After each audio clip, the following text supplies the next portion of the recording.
Amazon. So I'm doing an interview with my dad about this Easy-On. I think you call this a bucket Easy-On. So the loader is an Easy-On brand. That means that the loader comes off the tractor easy. But Easy-On, the brand is Easy-On. Why don't they just make this thing? Like before, the other bucket that came with this loader, they just had the pin, the pin goes through the pin on the bucket, the pinholes on the bucket, and then so you have to take it off here and here, which can take a while. So, no, you think the Easy-On brand would have an Easy-On bucket, but maybe they have the option, like maybe the guy, the previous owner who had this, maybe only wanted the bucket. He never had a purpose for a fork or anything, but around the farm here, there's a snow plow, there's a hay fork, a grapple bucket, a big bucket and a small bucket, pallet fork too. And there's also a grain hopper that goes on this Kubota attachment. So basically this part here is the same part as on the Kubota. So it's this thing. And this thing is the Easy-On, and it has a fancy control. So it has a control with pins that go through. But instead of that, I made the next best thing, which is just a pin here. So you pull that out like that, and that's your pin. And that's pretty easy. That's easy enough.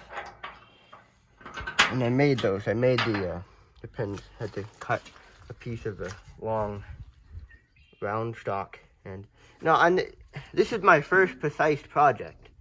And I didn't weld everything perfectly straight. It's about 99% precise to work.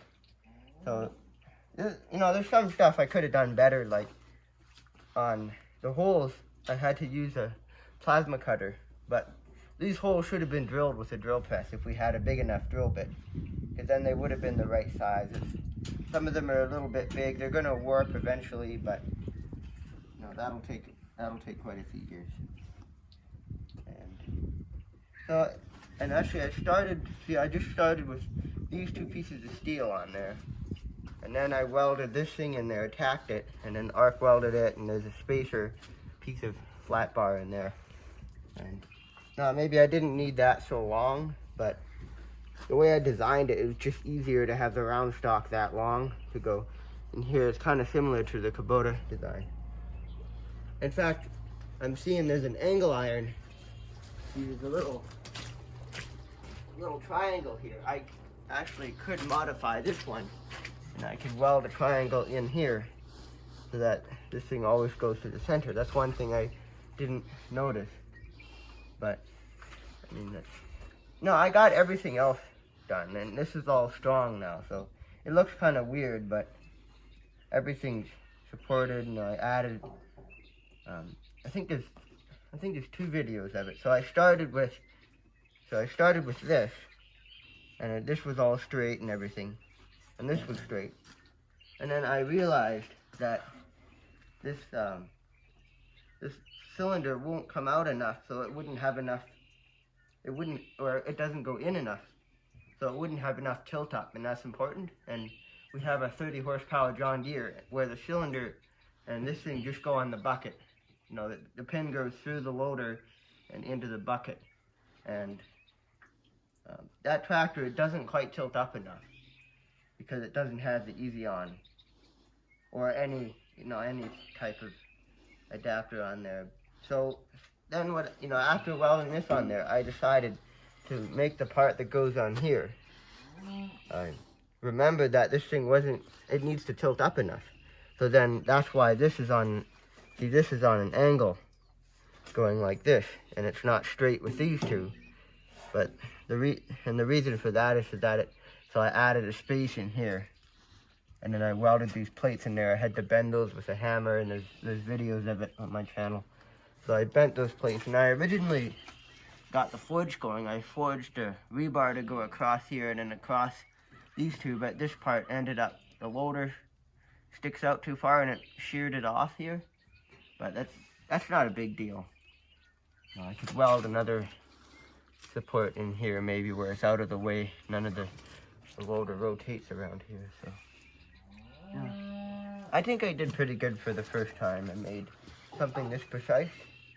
Now there's a few things that I didn't plan out properly, like maybe the angle or everything not being perfectly straight, but I mean, it's still 1,000 times easier than the way it But was. Seth, let me ask you one question. From what I understand, you did this all eyeball for measurements, so you didn't use any yardsticks or measurement tapes or anything, do you, necessarily?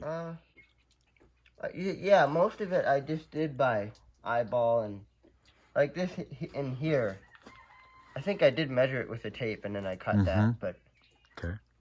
Well, yeah, and then I used a tape to cut these. I guess you would have to really. I mean, so you are using measurement tools.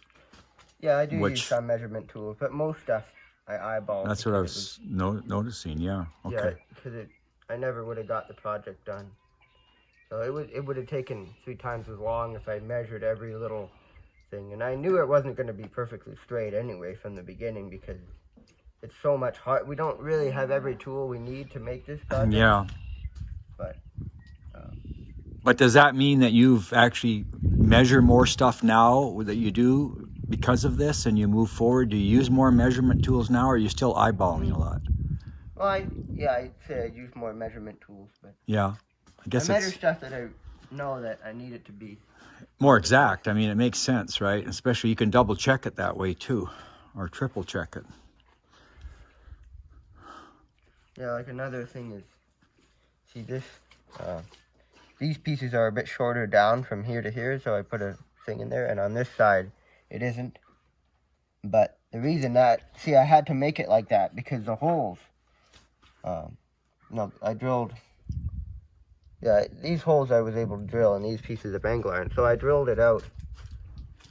Yeah, I drilled it out, so I marked it, and then drilled it out, but they weren't exactly, the hole wasn't exact to the end of the angle iron, so it was pretty close, but what I ended up doing is I knew the holes were straight, so I had to make a difference up here to make it straight, which is fine. It still worked fine.